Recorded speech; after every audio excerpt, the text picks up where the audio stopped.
আমার ঠিক পেছনেই বরন্তী লেক, আর তার ঠিক উল্টো দিকেই মুরাডি পাহাড়। এখান থেকে ভিউটা শুধু দেখুন বন্ধুরা, যা ভাষায় প্রকাশ করা যাবে না। এক কথায় জাস্ট অসাধারণ। পেছনে এটি পলাশের বন, একটা টিলার ওপরে এখন উঠবো, টিলার ওপর দিয়ে পলাশের বনটা আপনাদের দেখাবো।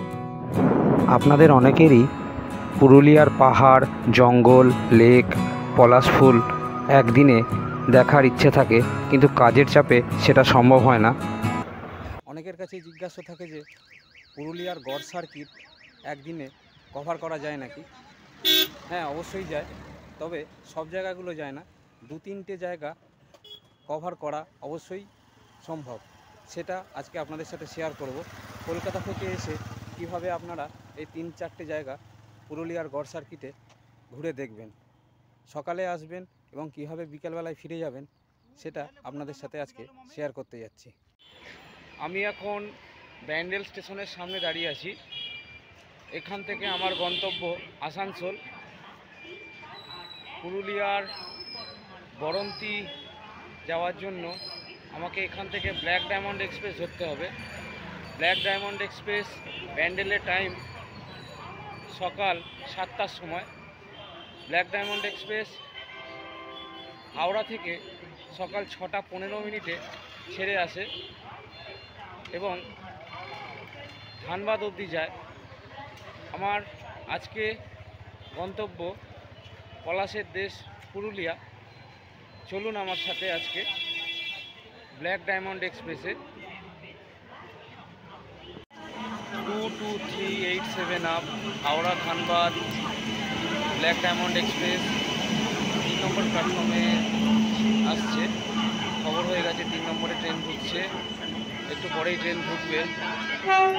আমরা এখান থেকে রওনা দেবো আসানসোলের উদ্দেশ্যে। তারপর ওখান থেকে মেমু ধরবো। আসানসোল থেকে মেমু স্পেশাল ধরে আমরা যাব মুরাডি স্টেশন। চলুন তাহলে আমার সাথে। ব্ল্যাক ডায়মন্ড এক্সপ্রেস নির্ধারিত সময়ে ব্যান্ডেল ছেড়ে দিয়েছে। এখন আমি জেনারেল বগিতে আছি। আমি ব্যান্ডেল থেকে জেনারেল বগিতে টিকিট কেটেছিলাম, রিজার্ভেশন পাইনি। তো ট্রেন এখন বর্ধমানের উদ্দেশ্যে রওনা দিয়েছে। ব্যান্ডেলের পরে ব্ল্যাক বর্ধমানে গিয়ে থামবে। হাওড়া থেকে আসানসোল যাওয়ার যাত্রাপথে ব্ল্যাক ডায়মন্ড এক্সপ্রেস 9টা ইন্টারমিডিয়েট স্টেশন ক্রস করে। বর্ধমানে ট্রেন চলে এসছে ব্ল্যাক ডায়মন্ড সুপারফাস্ট। বর্ধমানের জাস্ট ঢুকলো। এখন ঘড়িতে 8টা 5 বাজে। নির্ধারিত সময়ের থেকে প্রায় 5 মিনিট লেটে চলছে ট্রেন। মানকর ক্রস করছি, এখানে ট্রেন 2 মিনিট মতো দাঁড়িয়েছিল। ব্ল্যাক ডায়মন্ড এক্সপ্রেস আসানসোল চলে এসছে। এবার আমি স্টেশনের বাইরে যাব। স্টেশনের বাইরে গিয়ে মুরাডি যাওয়ার জন্য আবার আমাকে টিকিট কাটতে হবে। তো এরপরে আমার এখান থেকে গন্তব্য মুরাডি স্টেশন। একটু পরেই ট্রেন আছে এখান থেকে আসানসোল স্টেশন থেকেই ট্রেন ছাড়বে মুরাডি যাওয়ার। চলুন তাহলে একটু বাইরে যাই, গিয়ে টিকিটটা কেটে আবার আমরা এখানে কোন প্ল্যাটফর্মে ট্রেন দেয় সেটা দেখতে হবে, দিয়ে মুরাডি যাওয়ার ট্রেন ধরব। আসানসোল আদ্রা মেমু স্পেশাল ধরব। 1 নম্বর প্ল্যাটফর্ম থেকে ছাড়বে 10টা 15 টাইম ট্রেনের। এখান থেকে আমরা 1 নম্বর প্ল্যাটফর্মের দিকে যাব। মুরাডি যাওয়ার জন্য আমাকে আসানসোল আদ্রা মেমু স্পেশাল ধরতে হবে। আসানসোল আদ্রা মেমু স্পেশাল 1 নম্বর প্ল্যাটফর্মে চলে এসছে। এক্ষুনি আমি ট্রেনে উঠব। চলুন তাহলে এখান থেকে মুরাডি। আসানসোল আদ্রা মেমু স্পেশাল নির্ধারিত সময়ের প্রায় আধ ঘন্টা লেটে আসানসোল স্টেশন ছেড়েছে। পরবর্তী স্টেশন এখান থেকে বার্নপুর। এরপর ট্রেন বার্নপুরে গিয়ে থামবে। ট্রেন বার্নপুরে চলে এসছে। বার্নপুরে ট্রেন 2 মিনিট মতো থামবে, তারপর ছেড়ে দেবে। আসানসোল থেকে মুরাডি যাওয়ার পথে 3টে ইন্টারমিডিয়েট স্টেশন পড়ে। বার্নপুর, দামোদর এবং মধুগুন্ডা। এই 3টে স্টেশন ক্রস করে আমাদের মুরাডিতে যেতে হবে। ট্রেন এখন দামোদর নদ ক্রস করছে। দামোদর নদ ক্রস করার পর নদী, পাহাড়, জঙ্গল ও পলাশের দেশ পুরুলিয়ার প্রাকৃতিক সৌন্দর্য অনুভব করা যায়।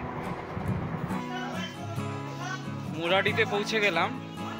এইখান থেকে এবার আমি পুরুলিয়ার গড় সার্কিট, বরন্তী, গড়পঞ্চকোট, পলাশবন, ভেটি গ্রামে যাব।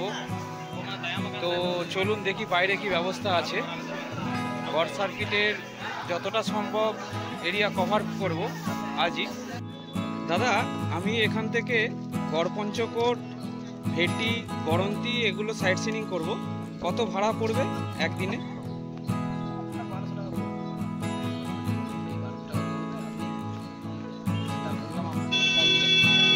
আচ্ছা, আমার রেফারেন্সে কেউ যদি আসে সেটা তখন ছাড় পাওয়া যাবে তো? আচ্ছা আচ্ছা আচ্ছা, ঠিক আছে। আর তোমার নামটা কি? কার্তিক বাউরি। এখানেই থাকো কি? মুরাডিতেই? মুরাডি স্টেশনেই তোমাকে পাওয়া যাবে, তাই তো? আচ্ছা আচ্ছা আচ্ছা আচ্ছা, ঠিক আছে। এটা হচ্ছে কার্তিকদার ফোন নাম্বার, আপনারা দেখে নেবেন, ঠিক আছে? 3টে জায়গা ভিজিট করার জন্য আমার থেকে 1200 টাকা চেয়েছিল, তবে আমি 900 টাকায় 3টে জায়গা ভিজিট করার জন্য ঠিক করেছিলাম। প্রথমেই আমি চলে এসেছিলাম পুরুলিয়ার গড় সার্কিটের অন্যতম বিখ্যাত স্থান বরন্তী লেকে। মুরাডি স্টেশন থেকে মাত্র 6 কিমি দূরে বরন্তী। জেলা পুরুলিয়া হলেও প্রপার পুরুলিয়া থেকে অনেক আগে। পৌঁছানোর পথও মন ভোলানো। শাল, শিশু, মৌহা, পলাশের জঙ্গলে ছাওয়া, কাছের পাহাড়, দূরের ঝাপসা পাহাড়, সবাই মিলে আপনাকে সাদর অভ্যর্থনা জানাবে। তার সঙ্গে গ্রামের মানুষের অমলিন হাসি, এদের আন্তরিকতা আপনাকে মুগ্ধ করবে। আরও কিছুটা এগোতেই চোখে পড়বে বরন্তীর টলটলে জলের বাঁধ। বাঁধের ধার দিয়ে বাঁধানো রাস্তা ধরে পৌঁছে যাওয়া যায় ঈপ্সিত লক্ষ্যে। ইচ্ছে হলেই হাঁটা যায় বাঁধের রাস্তা ধরে অর্ধবৃত্তাকারে।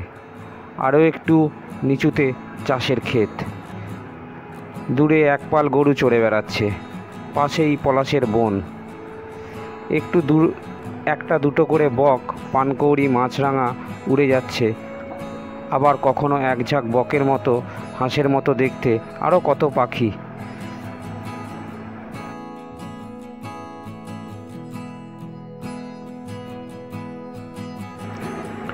সামনেই মুরাডি পাহাড় আর পেছনে বরন্তী পাহাড়, দূরে রামচন্দ্রপুর গ্রাম। বিকেলে পাহাড়ের গায়ে সূর্যাস্ত দেখা সারা জীবন আপনি মনে রাখবেন। বিকেলের পড়ন্ত আলোয় মুরাডি পাহাড়ের প্রতিচ্ছবি আসে বাঁধের জলে। সূর্যি মামা পাহাড়ের বুকে মুখ লুকানোর আগে ছড়িয়ে দেয় নানা রঙের আবির। বরন্তীতে থাকার জন্য এখানে অনেক হোটেল এবং রিসোর্ট গড়ে উঠেছে। আপনারা যদি চান এখানে একদিন এবং 1 নাইট স্টে করতে পারেন। 1 নাইট স্টে করার জন্য 1200 থেকে 3000 টাকার মধ্যে এসি, নন এসি রুম এখানে পেয়ে যাবেন। সিজন অনুযায়ী ভাড়া এখানে ওঠানামা করে। আমি এখন চলেছি ভেটি গ্রামের উদ্দেশ্যে। ভেটি গ্রাম পলাশ ফুলের জন্য বিখ্যাত। বরন্তী লেক থেকে ভেটি গ্রামের দূরত্ব 5 কিলোমিটার মতন। ভেটি গ্রামে যাওয়ার সময় রাস্তার দুধারেই পলাশ ফুলের সারি চোখে পড়ল।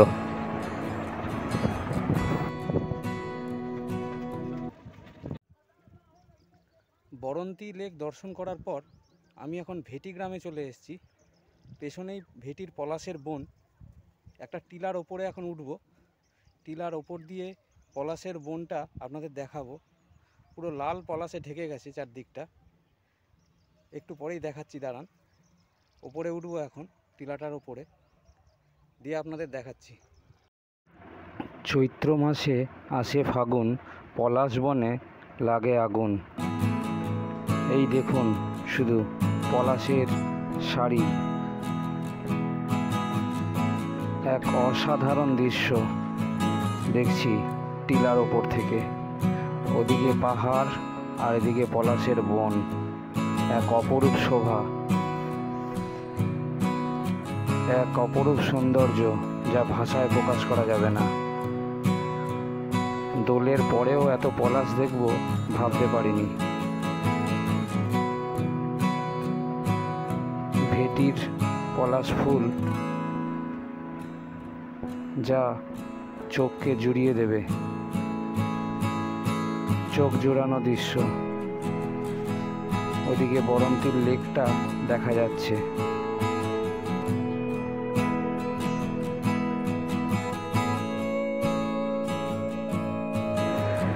দোলের পরে যদিও অনেক পলাশ ঝরে গেছে, তবুও লালে লাল হয়ে আছে চারদিকটা।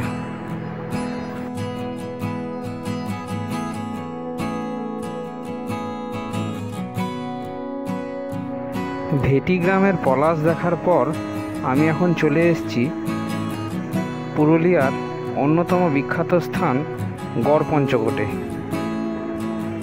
এখন আমি দাঁড়িয়ে আছি পঞ্চরত্ন মন্দিরের সামনে। পঞ্চরত্ন মন্দিরের টেরাকোটার কাজ এক কথায় অনন্য। পঞ্চকোট রাজবংশ মানভূম পুরুলিয়ার প্রাচীন রাজবংশ। প্রায় 1900 বছর আগে ঝালদায় এই রাজবংশ প্রতিষ্ঠা হয়। মধ্যপ্রদেশের ধার স্টেট বা ধারানগর থেকে পঞ্চকোট রাজবংশের উত্তরাধিকারীরা এসেছিলেন পুরুলিয়ায়। সেই গমন স্থায়িত্ব পেল মানভূমে। এই রাজবংশকে শিখরভূম রাজবংশও বলা হয়ে থাকে। ধর্ম আন্দোলন, সাংস্কৃতিক আন্দোলন, জেলার 22টি জনপদ নির্মাণ, বিভিন্ন জাতির বসতি বিস্তারে আনুকূল্য দান, মন্দির স্থাপত্য শিল্পের প্রসার, দেশপ্রেমিক প্রজাদের নিষ্কর মৌজা বিতরণ এবং জনজাতিগুলির সঙ্গে রাজপরিবারের আর্থিক সম্পর্ক রাজপরিবারটিকে বিশিষ্টতা দিয়েছে। গড়পঞ্চকোট পাহাড়ের পাদদেশে পঞ্চরত্ন মন্দিরটি অবস্থান করছে। পঞ্চরত্ন মন্দিরের গর্ভগৃহে বাঁশির সুরেলা আওয়াজ আমাকে এক অন্য আধ্যাত্মিক জগতে নিয়ে গেছিল। পঞ্চরত্ন মন্দিরের এটা রাধাকৃষ্ণের মূর্তি, যা গর্ভগৃহে অবস্থান করছে।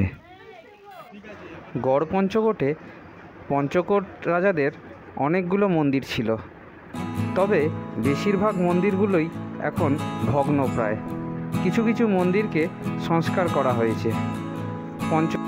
গড়পঞ্চকোট পাহাড়ের পাদদেশে আছে পঞ্চরত্ন মন্দির, দুর্গা মন্দির, কল্যাণেশ্বরী মন্দির ইত্যাদি। এবং গড়পঞ্চকোট পাহাড়ের ওপরে অবস্থান করছে রঘুনাথ মন্দির।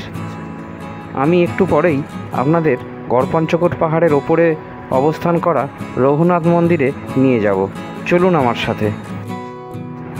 রঘুনাথ মন্দিরে যাওয়ার জন্য আমাদের পাহাড়ের মধ্যে দিয়ে অনেকটা চড়াই উঠতে হবে। রঘুনাথ মন্দির দর্শন করার পর কিছু পর্যটক পাহাড় থেকে নিচে নেমে আসছে। উপরে যাওয়ার জন্য রাস্তা বলতে সেরকম কিছু নেই, জঙ্গলের মধ্যে দিয়েই পথটা উপরে উঠে গেছে।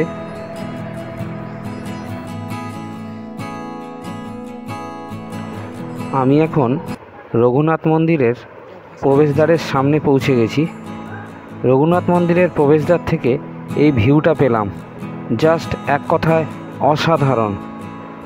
অনেকটা চড়াই ওঠার পর যখন এইরকম দৃশ্য দেখতে পাওয়া যায়, শরীর এবং মনের যাবতীয় ক্লান্তি দূর হয়ে যায়। দেখুন শুধু ভিউটা, জাস্ট এক কথায় অসাধারণ। গড়পঞ্চকোট পাহাড়ের মধ্যভাগ থেকে পুরুলিয়ার গড়পঞ্চকোটের এক অসাধারণ সৌন্দর্য দৃশ্যমান হচ্ছে। এইটা রঘুনাথ মন্দিরের প্রবেশদ্বার, প্রায় ভগ্নপ্রায় দশা। এবার আমরা প্রবেশদ্বারের মধ্যে দিয়ে আস্তে আস্তে রঘুনাথ মন্দিরের দিকে যাব। প্রথমে আমি ভেবেছিলাম এটাই মূল মন্দির, কিন্তু প্রবেশদ্বারে প্রবেশ করার পর আমার ভুলটা ভেঙেছিল। প্রবেশদ্বারটা জঙ্গলে পরিপূর্ণ হয়ে গেছে। এই দেখুন, এইটা প্রবেশদ্বারের অন্তর্ভাগটা। এবার আমরা যাচ্ছি প্রবেশদ্বারের মধ্যে দিয়ে মন্দিরের দিকে। ওই যে মন্দিরটা দেখা যাচ্ছে,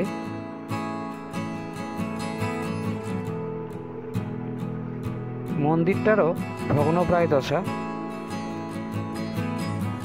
শুনলাম কদিন আগে মন্দিরটাকে সংস্কার করা হয়েছে। দুই একজন পর্যটকও আছে, তারা এই মন্দির দর্শন করতে এসছে। এই মন্দিরটি মল্লরাজ রঘুনাথ সিং তৈরি করেছিলেন। 1626 থেকে 1656 পর্যন্ত উনি এই অঞ্চলে শাসনকর্তা হিসেবে ছিলেন। ওনার সময়েই এই মন্দিরটা নির্মিত হয়েছিল। পুরুলিয়ার গড় সার্কিটের 3টি জায়গা ভিজিট করার জন্য আমার খরচ হয়েছিল 900 টাকা মতো, এবং আমি লাঞ্চ করেছিলাম পুরুলিয়ার গড় সার্কিটের এই গড়পঞ্চকোট পাহাড়ের পাদদেশে। লাঞ্চের জন্য আমার খরচ হয়েছিল 100 টাকা। এছাড়া ট্রেন ভাড়ার জন্য আমার খরচ হয়েছিল 200 টাকা। মোট খরচ হয়েছিল পুরুলিয়া গড় সার্কিট ভ্রমণে 1200 টাকা মতো।